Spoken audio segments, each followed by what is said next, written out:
तुम वहां नौकरी मांगने गए थे या मारपीट करने? देखिए, इसमें नाराज होने या अपना खून जलाने से कोई फायदा नहीं। अगर वो लोग धांधली पर उतर आए हैं तो उसमें इस बेचारे का क्या कसूर?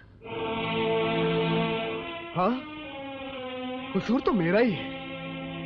बचपन से इसे पाल पोस कर बड़ा किया, मेरा ही कसूर है। इसे पढ़ाया लिखाया काबिल बनाया, कसूर तो मेरा ही है। 8 साल तक इसे मनपसंद नौकरी नहीं मिली, ये भी मेरा ही कसूर है। और जब नौकरी मिलती है तो झगड़ा करता है, मारपीट करता है, हवालात में बंद हो जाता है, ये भी मेरा ही कसूर है। और सबसे बड़ा कसूर तो यह है कि हर बार मैं इसे छुड़ा लाता हूं। जिंदगी का बोझ कम करने के बजाय गमों का बोझ भी लाद दिया है इसने मुझ पर। बस बहुत हो गया है, अब ये बोझ मुझसे नहीं उठाया जाता। मेरे कंधे कमजोर हो गए, टूट गया हूं मैं, टूट गया हूं मैं। सुनिए तो,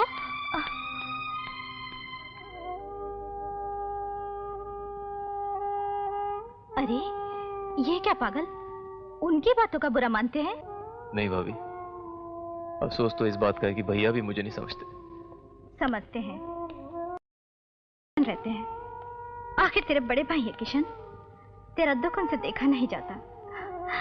उन्हें तो अपनी बेबसी पर गुस्सा आता है, इसलिए तुझ पर निकाल देते हैं। जा, कल से कविता तुझे कई बार पूछ चुकी है। बाबूजी भी चिंतित हैं, उनसे मिलना। फिर आज 15 अगस्त भी तो है। सिन्हा साहब, आपको 15 अगस्त बहुत शुक्रिया। शुक्रिया, आप लोगों को भी बधाई हो। बैठिए। शुक्रिया भाई। वैसे तो 15 अगस्त का दिन किसी त्योहार से कम नहीं हमारे लिए। जब आजादी की लड़ाई से जुड़ा था तब तो सपना ही लगता था ये स्वतंत्रता दिवस। इस सपने को सच करने के लिए न जाने कितने क्रांतिकारियों को बलिदान देना पड़ा, कितनों ने आहुतियां दी, तब हुआ ये सपना सच और तब मिला 15 अगस्त। लेकिन बहुत ही अंतर है उस 15 अगस्त और इस 15 अगस्त में बाबूजी। हाँ हाँ, क्यों नहीं। उस 15 अगस्त को तो मैं जवान था और इस 15 अगस्त को तुम जवान हो। मैं तो जवान हूं बाबूजी, लेकिन उस 15 अगस्त को जन्मी आजादी आज बूढ़ी और बीमार होकर कब्र में पैर लटकाए बैठी है। ये तुम कह रहे हो? तुम तो पत्रकार हो। सच्चे मायनों में आजादी तो तुम लोगों को मिली, जो चाहे लिख सकते हो, जनता की आवाज सत्ता तक पहुंचा सकते हो। ये आजादी हमें कहां मिली थी? क्या कर रहे हो? कुछ नहीं, स्वाधीनता का मतलब ढूंढ रहा था। स्वाधीनता का अर्थ है अपने आप को अपने अधीन रखना, अपने नियंत्रण में रखना, मनमानी करना नहीं। मनमानी? कल तुम कहां थे मुझे सब पता चला है। तब तो आपको यह भी पता चल गया होगा कि मनमानी हम लोगों ने नहीं, उन लोगों ने की थी। नौकरी देने का ढोंग रचाकर हम लोगों के जज्बात के साथ खेला उन लोगों ने, धोखा किया उन लोगों ने। दूसरों का विश्वास करना दुनिया का सबसे आसान काम है, जो इस समय तुम कर रहे हो। जानते हो क्यों? क्योंकि तुम्हारे अंदर के विश्वास की बुनियाद कमजोर है। अच्छा, तो आप ये कहना चाहते हैं कि व्यवस्था के ढांचे में कोई दरार ही नहीं है? जरूर है, मगर इस विश्वास के कंक्रीट से भरने की आवश्यकता है, ना कि हिंसा की कुदाल से तोड़ दिया जाए। ओहो पिताजी, अब रहने भी दीजिए। आपने तो किशन की अच्छी खासी क्लास ले डाली।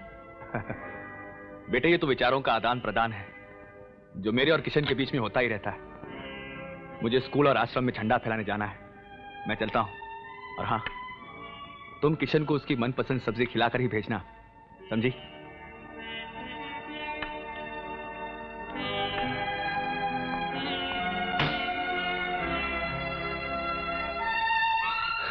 अरे सुनो तो, खाना तो खा के जाना। मुझे भूख नहीं है।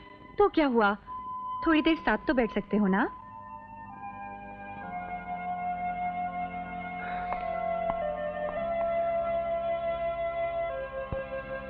8 सालों में कितना फर्क आ गया है तुम में। तो अब तुम भी बाबूजी की भाषा बोलने लगी? नहीं किशन, सच, आप जितने मुश्किल नजर आते हो उतने ही आसान थे। तुम्हारे अंदर की सारी मिठास जैसे जहर बन गई हो। जनाब सिन्हा साहेब, अरे किबला बहार तशरीफ लाइए ना। कमाल है, आज सारा जमाना आजादी का जश्न मना रहा है, आपके घर पे सन्नाटा क्यों छाया हुआ है? मिर्जा चाचा आप, आदाब। जी खुश रहो। कहाँ है आपके वालिद आजम मुजाहिद आजादी? जी। ओहो, अरे तेरा बाप कहाँ, बुला भाई उसको। जी वो घर में नहीं है। हाँ, आज के दिन वो घर पे हो भी कैसे सकता है? लहरा रहा होगा कहीं आजादी का परचम, पिला रहा होगा लोगों को अपनी तकरीर, बता रहा होगा कि आजादी के लिए कितनी कुर्बानी देनी पड़ती है, और समझा रहा होगा कि कानून और इंसाफ पे यकीन रखो, कानून की चौखट पे सर टकरा टकरा के मर जाओ, भले इंसाफ मिले या ना मिले, है ना? उससे कह देना कि मैं आया था, मैं यानी मिर्जा लखनवी। साथ में ये भी कह देना कि मेरे हाथ में एक मोटा फूलों का हार था, और ये भी कह देना कि यह हार उसके लिए नहीं था, बल्कि उसके लिए था जिसने अपनी जिंदगी के बेशकीमत 8 साल अंधे कानून की चौखट पे कुर्बान कर दिए। और आज का दिन उसकी आजादी का दिन है।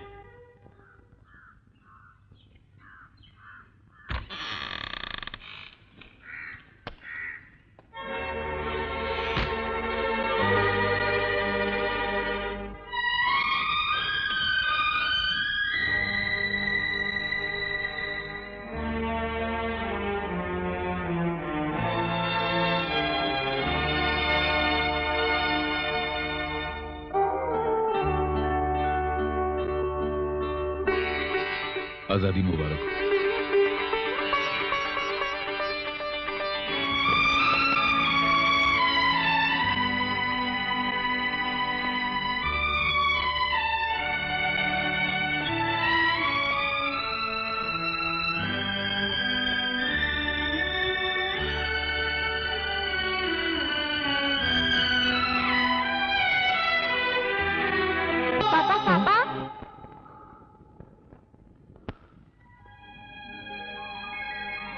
आप क्यों रो रहे हैं?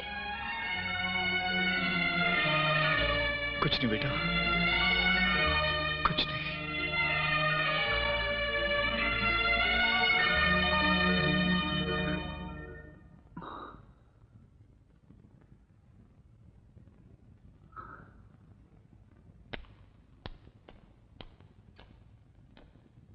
कहां जा रहे हो दाऊद बेटे? अपने शहनाज की चीखों का, उसके खून के एक एक कतरे का हिसाब लेना चाहता हूं चाचा। ठीक है बेटे, जाओ, मैं तुम्हें नहीं रोकूंगा, लेकिन एक बार जाने से पहले इस मासूम की तरफ एक नजर देख लो, जैसे मुद्दतों बाद उसके बाप का प्यार नसीब हुआ है। उन जालिमों से बदला लेने के बाद तुम इसकी मां तो नहीं लौटा सकोगे इसे। हाँ, इसका बाप जरूर छीन लोगे इससे। कैद में गुजरा हुआ तुम्हारा वक्त तो लौट के नहीं आएगा। हाँ, इसकी महरूमियों का वक्त जरूर लौट आएगा। यतीम कर दोगे तुम इसको। चाचा, ठीक कह रहा हूं। तुम क्या समझते हो उन जालिमों को गला दबाने के लिए मिर्जा के हाथों में ताकत कम थी? नहीं, जज़ाकल्लाह, बहुत ताकत थी, लेकिन मैंने सिर्फ यह सोचकर इन हाथों को रोक लिया कि अगर ये हाथ उन जालिमों के गर्दनों तक पहुंच जाएंगे तो फिर मेरी इस मासूम के सर पे हाथ कौन रखेगा? तो आप क्या चाहते हैं, मैं उन कातिलों के सामने हथियार डाल दूं? हाँ, मैं यही चाहता हूं कि तुम उन कातिलों के सामने अपने हथियार डाल दो, क्योंकि अगर हमें यह जंग जीतनी है तो हमें उनके हथियारों को अपने हथियार बनाना होगा। मैं तुम्हें सिखाऊंगा कि कानून के नाम पर लड़ी जाने वाली जंग कायदे से कैसे जीती जाती है। वो कहा है कि बहुत करप्शन है, बहुतों करप्शन है, लेकिन आप पत्रकार भाई लोग तो देख रहे हैं कि हम करप्शन के खिलाफ कितना आवाज उठाए हैं। उठाऊंगा और उठाता रहूंगा। हम ये बेचारी गरीब जनता पर अत्याचार नहीं होने देंगे जी, नहीं। क्या आप झोपड़पट्टी की जगह स्विमिंग पूल बनने से रोक सकते हैं? रोक सकते हैं नहीं, रोकेंगे। जब तक हम जिंदा हूं वो ससुर झोपड़िया की जगह पे तालाब नहीं ना बना पाएंगे। हम ऐसे भयंकर आवाज उठाऊंगा ना कि गवारों की पूरी गवर्नमेंट हिल जाएगी। आप हमको समझते क्या है जी? मगर सुनने में तो ये आया है कि सरकार झोपड़पट्टी वालों की बात पर कोई ध्यान नहीं दे रही। आप नहीं ना समझेंगे जी, ये बहुत ही हाई लेवल का करप्शन है, हर सेक्शन में करप्शन है। अगर यहाँ की सरकार हमारी बतिया पर ध्यान नहीं न देगी तो हम केंद्र तक जाऊंगा और एक ठो जांच कमेटी की मांग करूंगा जी। क्या आप इतनी सी बात के लिए दिल्ली तक जाएंगे? अरे वो दिल्ली को हम यहाँ खींच लाऊंगा, लेकिन करप्शन को हटाऊंगा। क्योंकि भैया बहुत करप्शन है, बहुत करप्शन है। अगर ये करप्शन नहीं हटा तो हम राष्ट्रीय स्तर पर आंदोलन छेड़ दूंगा, ईंट से ईंट बजा देंगे, लेकिन गरीब पर अत्याचार नहीं न होने देंगे। बहुत अच्छी बात है। क्या समझते अपने आप को ये 5 स्टार होटल वाले? ये झोपड़ों को हटाकर यहां स्विमिंग पूल बना लेंगे? कभी नहीं, कभी नहीं। यहां तालाब बना तो उसमें हमारा खून होगा। इन फैले हुए हाथों को कसी हुई मुट्ठियों में बदलने में देर नहीं लगती। रंगनाथन मुर्दाबाद! रंगनाथन मुर्दाबाद! इंकलाब! इंकलाब! इंकलाब! अरे रुक जाओ, रुक जाओ, डरो मत। दिखाता हूं तेरे को नेतागिरी। चल चल बैठ गाड़ी में, चल।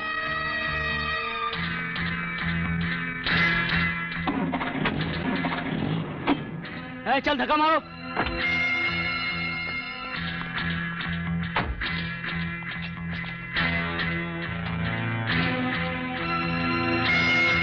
साले लगड़े उधर, चल धक्का मार,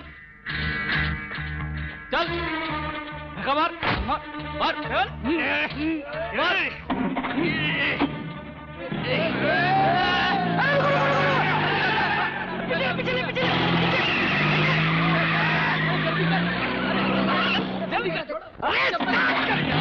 अरे स्टार्ट नहीं, अरे चली गाड़ी।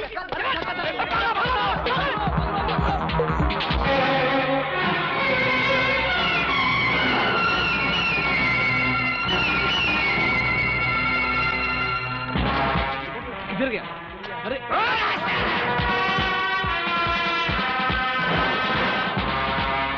बहुत थका दिया साला। अरे बैठ जा यार, भाग कर जाएगा कहाँ साला? जा पकड़ के लिया लंगड़े को।